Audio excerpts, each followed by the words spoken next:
Assalamualaikum warahmatullahi wabarakatuh. Perkenalkan, nama saya Setiawati. Saya dari Prodi Pendidikan Bahasa dan Sastra Indonesia angkatan 2020 kelas B.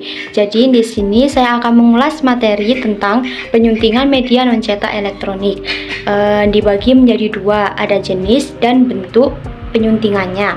Untuk jenisnya itu ada radio yang biasa disebut dengan audio dan televisi yang biasa disebut dengan audio visual. Untuk radio sendiri itu dibagi menjadi 9. Yang pertama, news reporting, laporan berita adalah laporan yang menyajikan berita tentang proses atau keadaan berlangsungnya suatu peristiwa. Untuk yang kedua, talk show adalah sebuah program televisi atau radio di mana seseorang ataupun grup itu berkumpul bersama. Untuk yang ketiga, ada call-in show, yaitu program perbincangan yang hanya melibatkan telepon dari pendengar. Untuk yang keempat, advertising, biasa disebut dengan iklan, untuk memberitahukan kepada konsumen tentang sesuatu dan mengajak mereka melakukan sesuatu.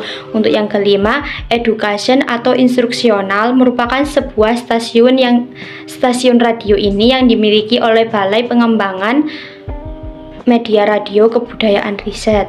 Jadi menyajikan acara pendidikan baik formal maupun non formal. Untuk yang keenam, musik. Musik ini adalah karya cipta berupa bunyi atau suara yang memiliki nada, irama, dan keselarasan. Untuk yang ketujuh, soap operas, drama radio adalah sebuah program acara permainan yang mengadu kemampuan, keuletan, dan kesabaran setiap pesertanya.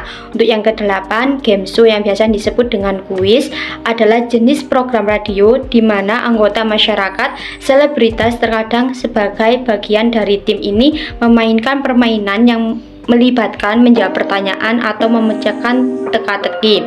Untuk yang kesembilan, komedi atau situation komedi merupakan salah satu genre komedi yang berasal dari radio tetapi saat ini kebanyakan dijumpai di televisi. Jenis yang kedua, televisi yang biasa disebut dengan audiovisual.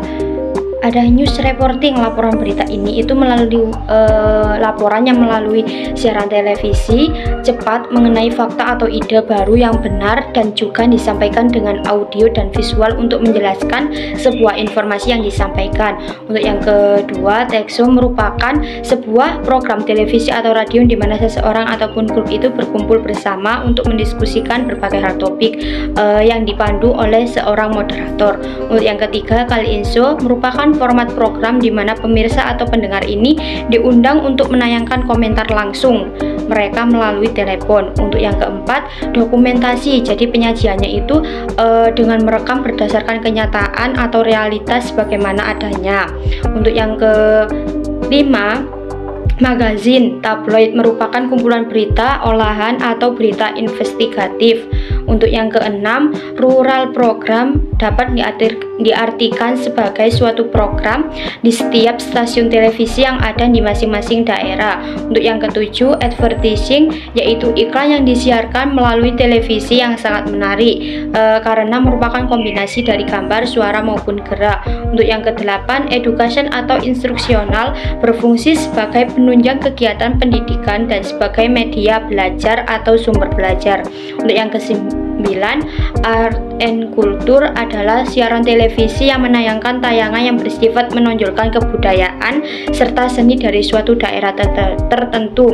Untuk yang ke-10, musik merupakan sebuah siaran televisi yang berisikan musik-musik dari berbagai genre yang kerap ditayangkan di beberapa stasiun televisi. Untuk yang ke-11 itu ada soap opera, sinetron atau drama. Jadi merupakan komposisi syair atau prosa yang diharapkan dapat menggambarkan kehidupan dan watak tingkah laku. Untuk yang ke-12, TV movies adalah jenis sinetron. Jadi film ini itu diproduksi untuk ditayangkan di televisi dengan durasi tertentu. Untuk yang ke-13 ada game show, biasa disebut dengan kuis, adalah acara hiburan atau perlombaan adu cepat menjawab pertanyaan yang ditayangkan oleh suatu stasiun televisi. Untuk yang ke-14, komedi atau situation komedi, suatu karya yang lucu yang pada umumnya itu bertujuan untuk menghibur, menimbulkan tawa terutama di televisi, film ataupun lawaan.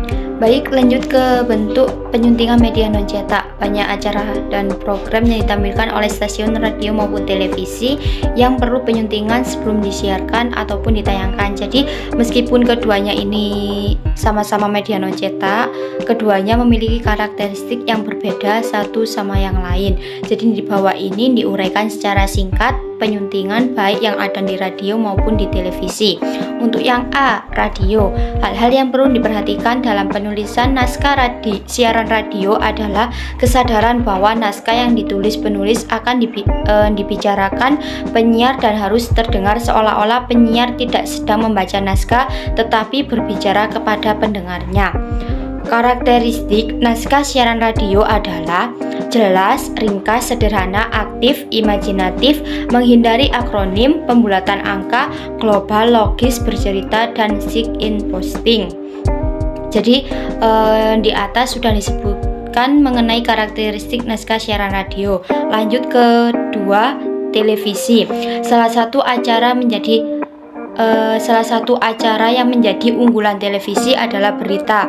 Untuk dapat melakukan penyuntingan yang baik terhadap berita televisi, penyunting harus paham syarat penulisan berita televisi. Jadi di sini penulis berita televisi itu harus tepat, singkat, jelas, sederhana, dan dapat dipercaya. Jadi dalam menulis badan narasi atau badan berita itu, struktur penceritaan berita tidak boleh meloncat-loncat atau bolak-balik. Fungsi narasi ini dalam berita bukan untuk menceritakan gambar, tetapi untuk melengkapi atau mendukung gambar. Jadi oleh karena itu narasi tidak perlu panjang. Itu tadi penyampaian ulasan materi dari saya. Jika ada kata-kata yang kurang tepat, mohon dimaklumi. Saya akhiri. Wassalamualaikum warahmatullahi wabarakatuh.